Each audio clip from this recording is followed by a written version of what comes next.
오늘 찾아가는 도피성, 찾아오신 피난처라는 제목으로 하나님 말씀을 함께 보겠습니다.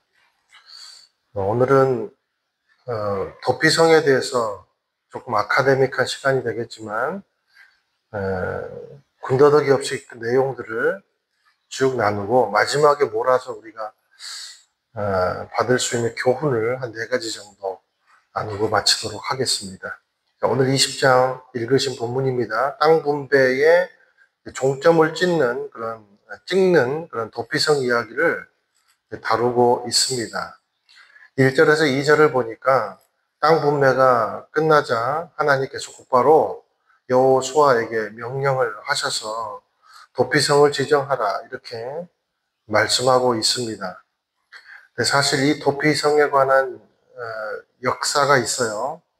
유래가 있고, 이 말은 무슨 말이냐면 하나님께서 갑작스럽게 내신 도피성이라는 것은 하나님께서 갑작스럽게 내신 아이디어가 아니라는 겁니다. 태초부터 있었다는 거예요. 우리가 그 역사를 좀 살펴보기를 원하는데, 먼저 가장 가까운 증거는 민수기 35장, 그리고 신명기 4장, 그리고 19장에 보면 이미 모세에게 도피성에 대해서 언급한 내용이 나옵니다. 이것을 실제 실현한 사람이 이제 여호수아다. 이렇게 이제 말씀을 드릴 수가 있겠습니다. 조금 더 먼 증거가, 이 도피성의 증거는 출애굽기에 있습니다. 우리 한번 출애굽기 21장 12절에서 14절 함께 보실게요. 시작. 누구든 사람을 쳐 죽이는 사람은 반드시 죽여야 한다. 다만 의도적으로 일부러 죽인 것이 아니고 하나님께서 그의 손에 넘겨주신 일이면 그는 내가 정해놓은 곳으로 도망치게 해야 한다. 그러나 치밀한 계획 하에 죽인 것이면 그를 내 제단에서 끌어내어 죽여야 한다. 어떤 제단인지 알 수 있겠죠. 이른바 광야 도피처가 있었다는 겁니다. 광야 도피처. 그러니까 광야 생활을 할 때 하나님께서 과실치사자, 실수로 사람을 죽인 사람을 구제하기 위해서 피난처를 만들어 놓으신 곳이 있었다는 거예요. 근데 그곳이 어디냐면 회막들에 있었던 번제단이었다는 겁니다.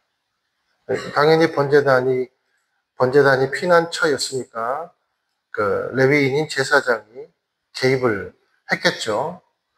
그래서 성경에 보면 실제적으로 이것을 사용한 예가 나옵니다.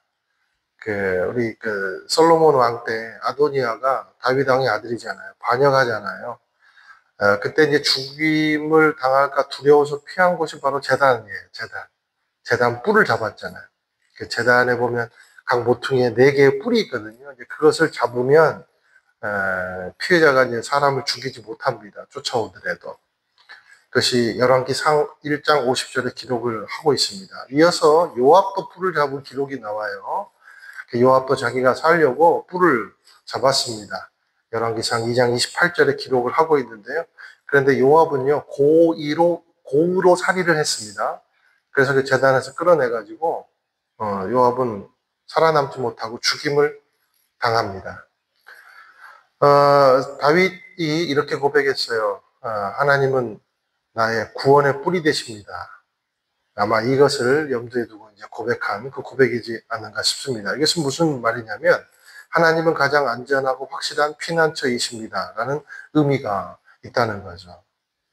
더 멀리 이제 가는 그 의미가 있는데 그것은 말미에 한번 우리가 다뤄보도록 하고, 이 구체적이고 실제적인 실현이 오늘 바로 본문의 도피성이라는 것입니다.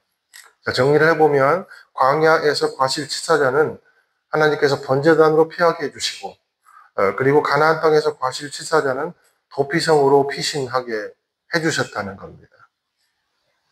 광야에서도 그렇고 국가로 출발하는 20절도 그렇고 지금 우리가 기억해야 될 사실은 이제 이스라엘은 국가가 된 거예요. 이제야.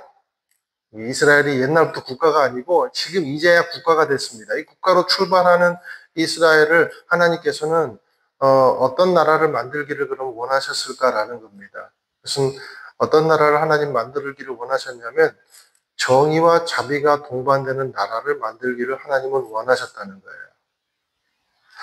여러분, 정의와 자비 그러면 마치 하나님의 성품이 묵상이 되지 않습니까? 하나님은 어떤 하나님이죠? 공의와 사랑의 하나님이십니다. 그러니 당연히 자기 백성의 나라 이스라엘도 정의와 자비가 있는 신앙 공동체를 만들기를 하나님은 원하셨다는 것이죠.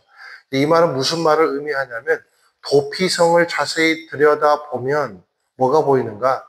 하나님의 마음이 보인다는 겁니다. 하나님의 마음이.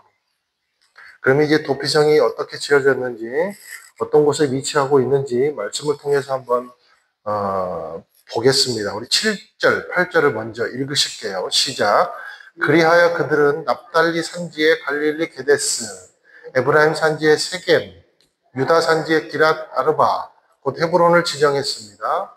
여리고의 동편 동쪽에는 루벤 지파의 평지 광야의 베셀, 갓 지파의 길랏 라못, 므낫세 지파의 바산 골란을 지정했습니다. 한번 지도 한번 보실까요? 그림 통해서. 네. 그 큰 글씨만 보시면 되겠습니다. 6군데가 맞죠?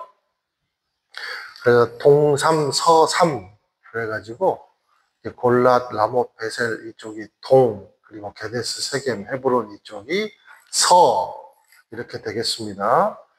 자, 이 그림을 끝까지 띄어나 보세요. 동쪽은 아래로부터 루벤 지파의 땅인 베셀이 보이죠, 그죠? 그 다음에 중간쯤 보니까 중부 쪽에 길랏 라못이 보입니다. 갓 지파의 땅입니다. 그리고 맨 위에 북쪽이 동므낫세, 므낫세 반, 하프, 동, 므낫세, 골란, 이제 도피성으로 지정이 됐고요. 그 다음에 서쪽은 또 보겠습니다. 아래로부터 유다 지파의 땅 헤브론, 그죠? 그리고 에브라임 지파 중부 지역 세겜, 그죠? 그리고 북쪽 납달리입니다. 갈릴리 게데스라는 이름이 풀네임이에요. 갈릴리 게데스. 계속 한번 띄어나 보세요. 여러분 가만히 보시면 특징이 있습니다. 특징이 있는데 여러분 이 명칭을 쭉 보면 모르는 곳이 있어요? 거의 다 아시겠죠? 많이 들어봤잖아요. 이게 이 특징이 뭐냐면 이 도피성은 누구나 알 수 있는 유명한 곳에다 만들어 놨다는 겁니다. 그러니까 도망자가 실수로 고의로 사람을 죽였으니까 얼마나 멘탈이 무너졌겠어요. 그러니까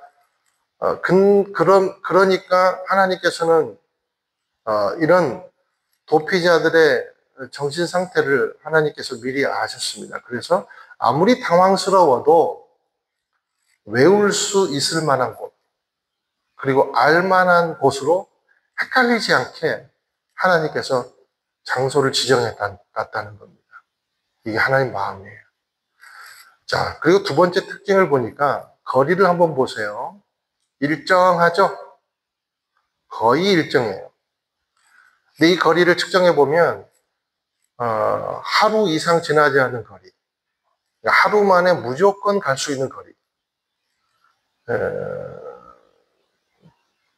그때는 택시도 없고 뭐 지하철도 없고 그러잖아요.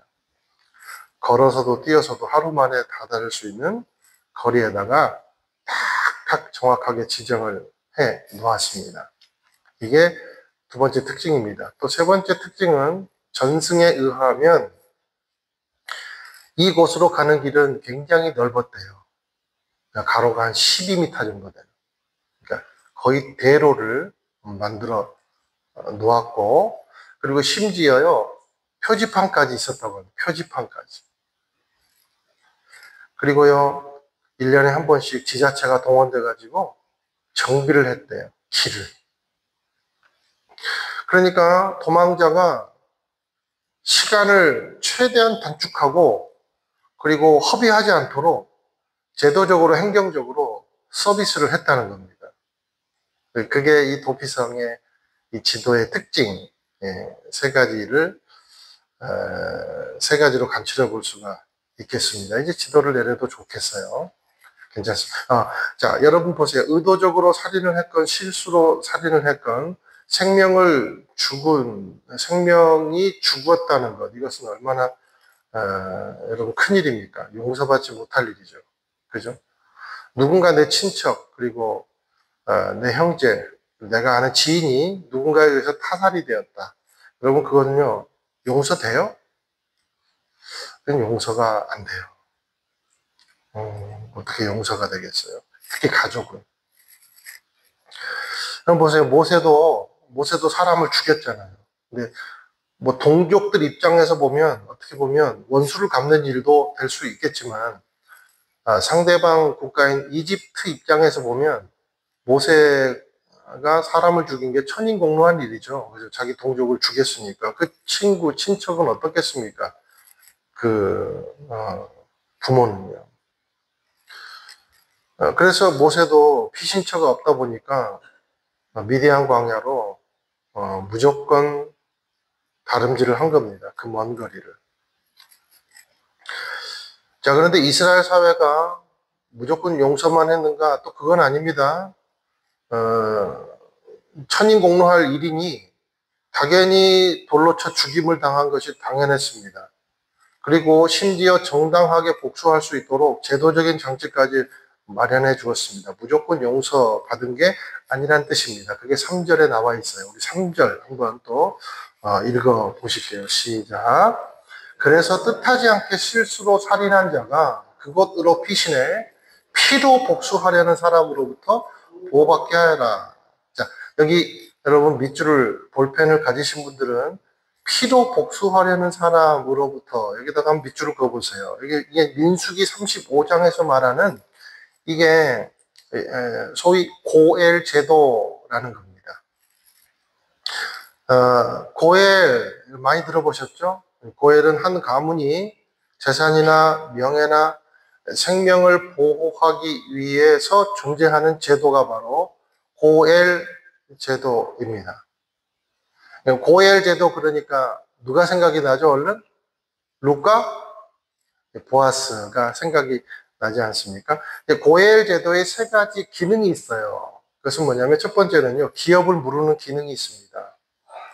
또 하나는 구속의 기능이 있습니다. 그러니까 몸값을 대신 지불하고 구출해오는 그런 대속의 기능이 있습니다. 그리고 마지막이 복수의 기능입니다. 복수의 기능.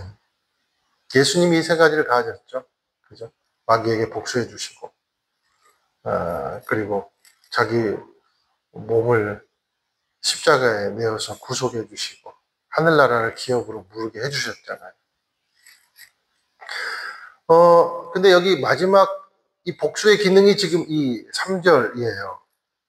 부당하게 피해를 입었으면 거기서 가장 가까운 친족이 대신 복수해주는 역할을 하는 거예요. 그게 고엘 제도입니다. 그런데 아이러니한 게 이런 제도가 있는 이유가 있습니다. 이것은 반드시 복수해라, 틀림없이 복수해야 된다, 그런 의미가 아니고 아이러니하게도 피해를 최소화하라라는 의미예요. 피해를 최소화하라. 여러분, 인간이 얼마나 우리가 본능적으로 이게 화가 많고 분노가 많고 악합니까? 그렇죠? 그래서요, 거의 비슷한 게 여러분 잘 아시잖아요. 동해보복. 그래서 눈에는 눈, 이에는 이라는 그런 제도가 있잖아요. 그죠? 그러니까 고혈제도나 그런 동해보복이나 이게 뭐냐면 아무나 나서지 마라. 제발 당사자만 나서가지고 해결을 해라. 그런 거예요. 화난다고 내 아들 손가락 하나 부러졌는데 아빠가 분노한다고 가가지고 그 부러뜨린 자식 그냥 뭐 다리 몽둥이 사지 불고 우리는 충분히 그럴 수 있잖아요. 그러니까 그렇게 하지 마라. 딱 손가락 부러뜨렸으면 가서 손가락만 부러뜨려라. 이제 그런 게 동해보복. 눈에는 눈, 이에는 이라는 거예요. 제발 눈 뒤집혀주지 말아라. 그거예요. 그게 고엘제도이고 그게 동해보복의 논리라는 겁니다. 자, 우리가 사람이 살다가 보면 고의가 아니더라도 실수가 생길 수 있잖아요. 그죠? 예를 들어서 우리가 안전운전을 한다고 했는데 저도 겨울에 운전하다가 몇 번 돌아본 적이 있거든요. 혼자 돌아서 다행이지만 그러다가 미끄러져 가지고 다른 운전자의 생명을 왔다 갔다 하게 하는 큰 피해를 줄 수도 있잖아요. 그죠? 나는 전혀 의도하지 않았는데, 그죠? 나는 전혀 의도하지 않았는데, 명동 지하상가 내려가다가, 계단에서 내가 굴러 떨어질 뻔 했는데 남의 바지가랑이를 잡았어요. 근데 나는 괜찮아요. 근데 그 사람은 계단 아래까지 떼굴떼굴 굴러가지고, 뭐, 왔다 갔다 생명이, 그런 일이 벌어질 수 있더라라는 거죠. 자, 이걸 이제 이 시대 언어로 바꿔보면, 이제 민수기 19장에 보면 벌목을 하러 갔다가 예를 듭니다. 벌목을 하러 갔다가 열심히 일하는 도중에 도끼질을 했는데 도끼자루가 날아가가지고 남의 이마를 쳐가지고 이웃을 강타해서 죽게 되었다. 여러분 상상만 해도 끔찍한 일이잖아요. 그러면 이건 내 의도가 아니었기 때문에 도피성을 만들어 놓은 거예요. 그쪽으로 피해라. 또 민수기 35장 18절에도 동일한 내용이 나옵니다. 그러니까 어떤 죽음이든지 대가를 치르게 하되 고엘제도, 그러니까 피해 복수 제도를 발동을 해서 거기까지만 딱 더 이상 피해가 되지 않도록 온 가족을 멸하지 않도록 그렇게 한 게 이제 고엘제도라는 거예요. 그런데 여러분 복수하는 사람이 내용을 다 파악하고 공부하고 복수합니까? 그렇지 않다는 거죠. 그래서 도피성이 있다는 겁니다. 그런데 도피성에 아무나 들어가나? 또 그렇진 또 않아요. 한번 볼게요. 4절에서 5절 또 읽겠습니다. 시작. 그가 이 도피성 가운데 하나로 피신하면 그는 그 성문 입구에 서서 그 성의 장로들 앞에서 자기 사건을 진술해야 한다. 그러면 그들은 그를 성으로 들이고 그에게 살 곳을 주어 그들 가운데 살게 할 것이다. 만약 피로 복수하는 사람이 그를 쫓아오더라도 그에게 그 피의자를 내어주어서는 안 된다. 그가 어떻게 하다가 우연히 죽인 것인지 전부터 미워서 죽인 것이 아니기 때문이다. 자, 보니까 민수기 35장에도 같은 게 나와요. 도피성 문 앞에 지혜롭고 사리분별한 뛰어난 장로들이 있습니다. 그리고 이제 그 범죄자가 도망쳐 오면 이 6성읍의 장로들이 각자 그 피해자를 앞에다가 앉혀놓고 그 앞에서 소위 진술서를 쓰게 한다는 거예요. 그리고 이제 인터뷰를 합니다. 요즘 말로 하면 영장 심사를 하는 거예요. 이제 그렇게 해서 이제 통과가 되면 도피성 안으로 보내줬다는 거죠. 그러면 이제 피해 복수자가 오더라도 절대로 복수를 할 수가 없었어요. 왜요? 이거는 우연이지 미워서가 아닌 것이 증명이 됐기 때문에. 토끼자루가 내가 일부러 날린 게 아니잖아요. 일부러 계단에서 바지가랑이 잡은 거 아니잖아요. 그러니까 이제 구제를 해주는 기능이 바로 도피성의 기능이었다는 거죠. 자, 이렇게 통과가 되면 이 사람은 거기에 집도 주어집니다. 집도. 그리고 같이 경작 생활도 하고 공동체 생활도 할 수 있다는 거죠. 그런데 이 도피성의 주 관리자가 누구인가? 레위인이었다는 겁니다. 레위인은 기업이었기 때문에. 그래서 이 각자 도피성의 분포에서 살고 있었거든요. 레위인들이 이 사람들을 받아가지고 회개케 하고 갱생케 하고 예배케 하고 그리고 양육하고 그렇게 했던 것이죠. 요즘 말로 좋은 말로 하면 수도원 또는 일종의 사회복지사가 있는 공동복지원, 그리고 더 궁극적으로 나아가면 교회라는 거예요. 그래서 이 살인자들은 이 공동체를 이루어서 거기서 레위인들의 관리 아래서 회개와 참회의 시간을 가지더라는 겁니다. 그러니까 교도소가 아니에요. 자, 우리 이제 6절하고 9절을 떼어서 같이 읽도록 하겠습니다. 시작. 그는 심판하는 회중 앞에 제사장이 죽을 때까지 그 성에 살아야 할 것이다. 그 후에 그는 자기 성으로 곧 그 도망쳐 나온 자기 집으로 돌아갈 수 있다. 9절입니다. 이곳은 모든 이스라엘 사람들이나 이방 사람 가운데 누군가를 우연히 죽인 사람을 위해 정해놓은 성들로 거기에 있으면 회중 앞에 서기 전에 피로 복수하는 사람에게 죽임을 당하는 일을 면할 수 있었습니다. 할렐루야. 자, 희한한 특징이 있다라는 겁니다. 희한한 특징이 있어요.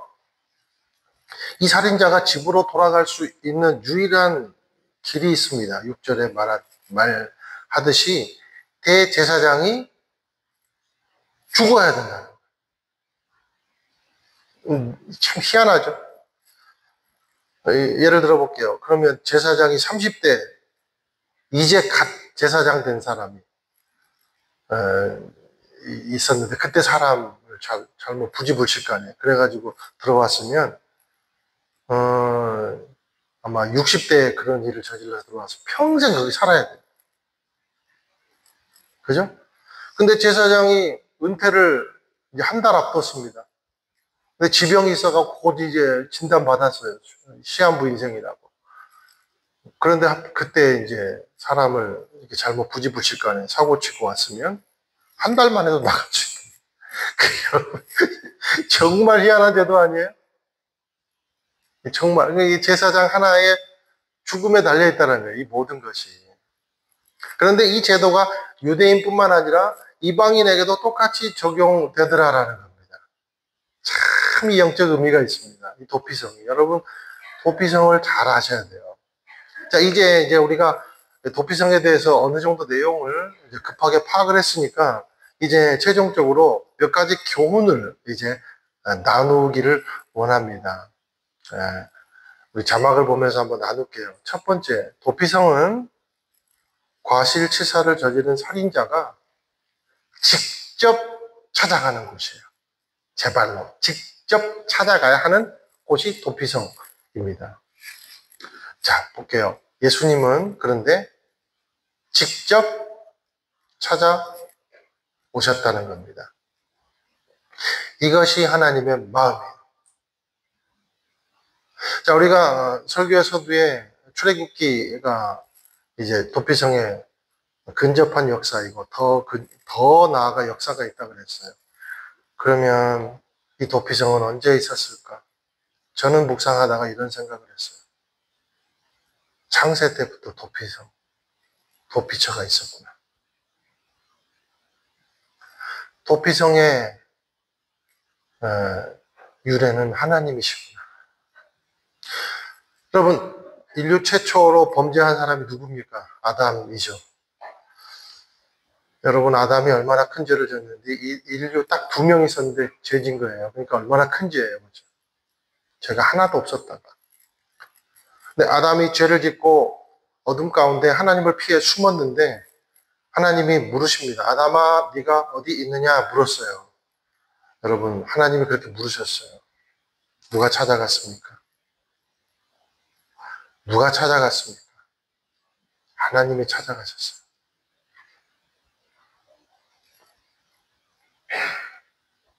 하나님은 인간의 첫 도피처가 되주셨습니다.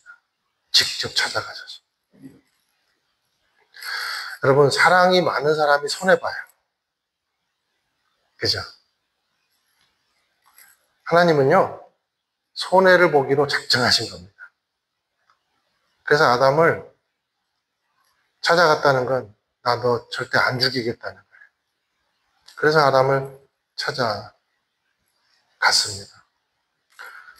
여러분, 우리도 어릴 때 자식들 키워보면, 아이에게 뭐 좀 훈계 좀 했는데, 그리고 회초리를 들었는데, 아이가 그냥 상심해가지고 방에 들어가서 몇 날 며칠 안 나오면 누가 더 속상하겠어요?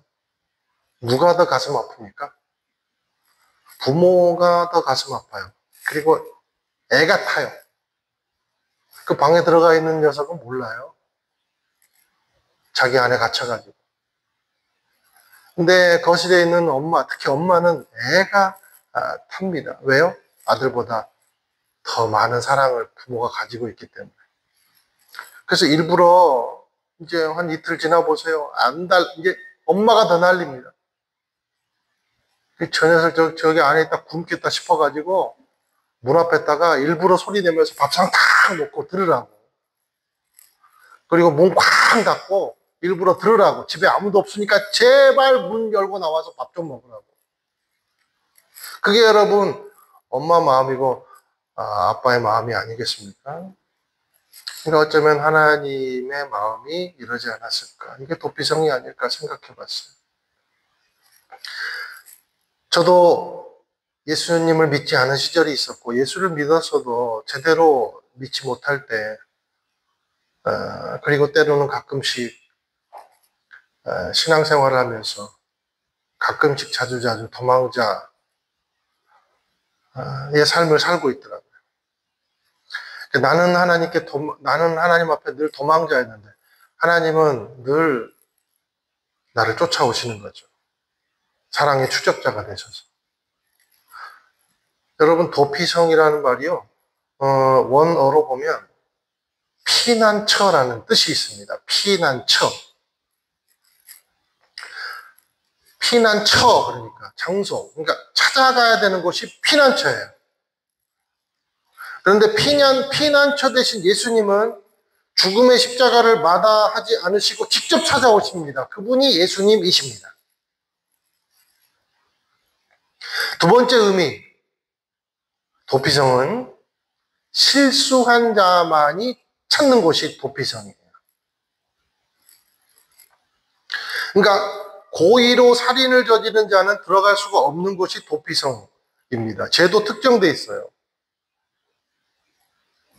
그런데 예수님이라는 피난처는 누구나 들어갈 수 있고 어떤 죄도 용납됩니다. 이것이 예수님이라는 피난처예요. 그래서 우리가 이렇게 찬양하잖아요. 나의 피난처 예수 의지해요. 그렇죠? 자, 요한복음 1장 12절 함께 한번 읽으실게요. 시작. 그러나 그분을 영접한 사람들, 곧 그분의 이름을 믿는 사람들에게는 하나님의 자녀가 될 권세를 주셨습니다. 사랑하는 여러분, 믿음이라는 집은요, 문턱이 없어요. 문턱이 없어요. 예수님이라는 피난처는요, 문턱이 없어요. 이 6군데 도피성은 문턱이 있어요. 그래서 심사도 보고 영장 심사도 하고 진술서도 쓰고 해야 되잖아요. 근데 예수님이라는 도피처는 문턱이 없어요. 하나님의 나라는 문턱이 없어요. 그냥 죄에 대해서 내가 인식하고 회개하면서 예수님만이 나의 죄를 씻어드릴 수 있습니다 라고 고백을 하고 인정하고 믿는 순간 용서가 되는 것이 바로 믿음이라는 겁니다. 믿음에는 문턱이 없어요. 여러분, 믿음이라는 것은요, 하나님이 우리에게 믿음을 요구하시는 것은 하나님의 가장 공정한 부르심입니다. 생각해 보세요. 여러분, 다른 어떤 조건이 아니라 믿으면 된다는 이 조건이 얼마나 공정한 조건입니까? 여러분, 믿음은요, 3살짜리 아이도 가질 수 있어요. 우리 영아부 아이들 가질 수 있어요. 믿음은 노동자도 가질 수 있어요. 믿음은 지식인도 가질 수 있고 부환자도 가질 수 있고 가난한 자도 가질 수 있고 고학력자도 가질 수 있고 일자 무식도 가질 수 있고 상처가 많은 자도 가질 수 있고 건강한 자도 가질 수 있고 움직일 수 없어서 병원에 누워있는 자도 가질 수 있고 운동 전문가도 가질 수 있고 믿음은 문턱이 없습니다. 하나님의 가장 공평한 방법이에요. 찾아가는 도피성은 늘 문턱이 있으나 찾아오는 피난처는 문턱이 없다. 사랑하는 여러분, 얼마나 고귀한 사랑입니까? 세 번째, 이것이 어떻게 가능하겠는가? 십자가 때문이다.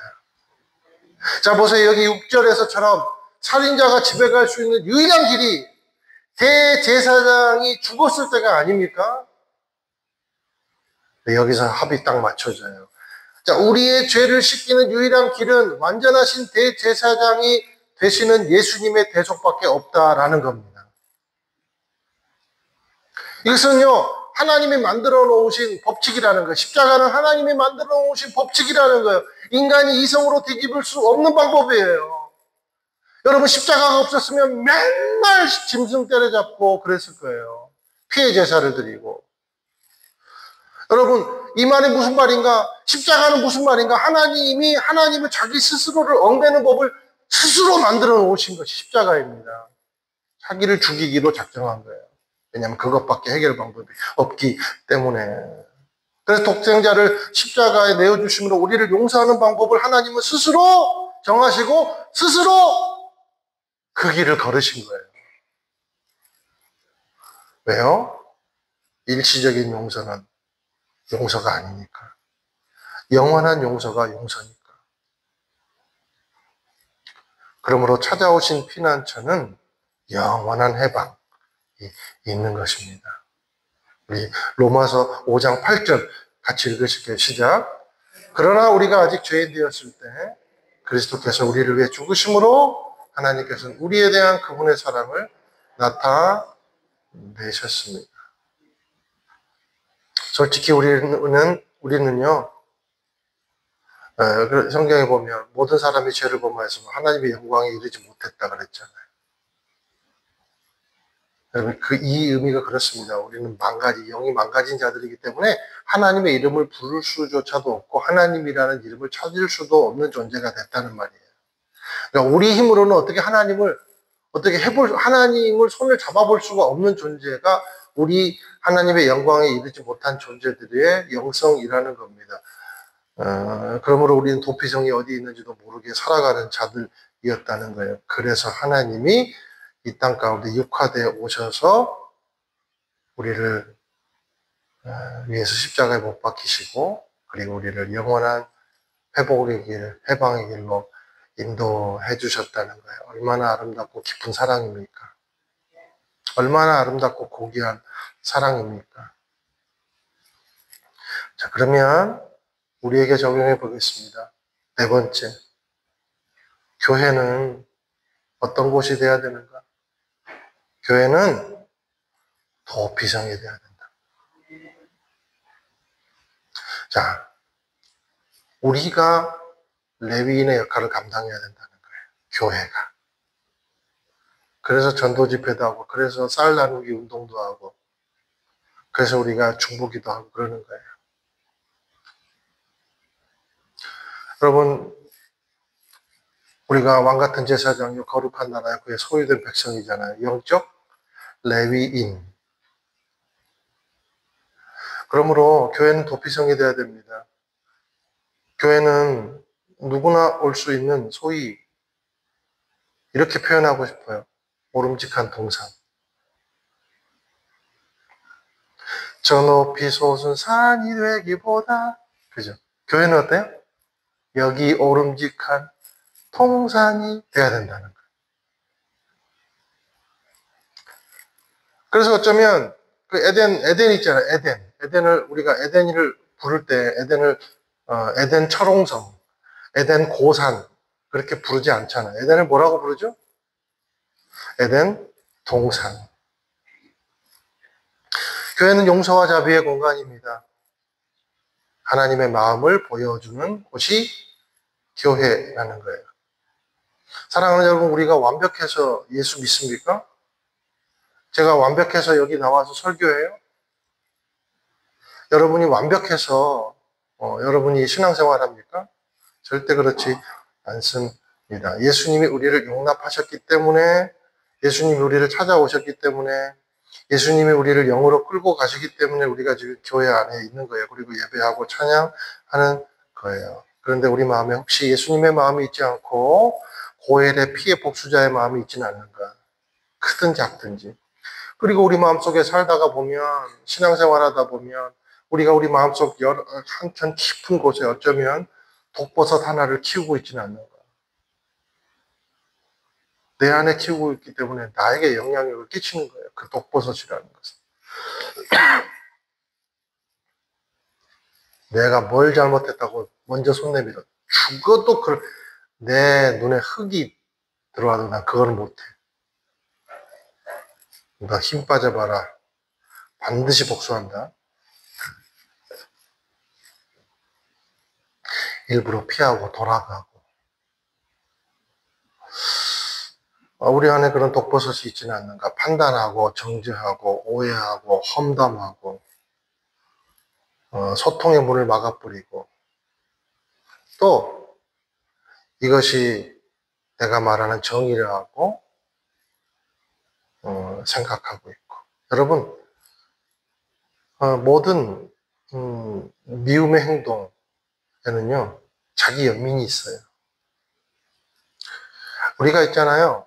여러분 하나 인정할 게 있어요. 우리는 갑작스러운 충격을 받았을 때는요 절대 그래요. 절대라는 말은 되도록 쓰지 않겠지만 거의 모든 인간은 판단 기준이 무너져 버립니다. 제대로 기능을 못해요. 여러분 할 수 있다고 생각하죠? 안 돼요. 그렇기 때문에 내 판단을 너무 믿지 마세요. 내 정의를 너무 믿지 마세요. 근데 여러분 보세요. 오늘 뭐 살인 나오니까 이거 나야 하고 상관없는 일 아니야? 그게 아닙니다. 여러분 살인하고 남의 것 갈취하는 것만이 죄가 아니에요. 여러분 우리가 눈으로도 지은 죄, 마음으로도 지은 죄 다 죄잖아요. 그래서 우리가 회개하잖아요. 자식한테 큰 소리만 내도 우리 믿는 사람들은 나중에 큐티하면서 회개하잖아요. 그러니까 회복이 되는 거죠.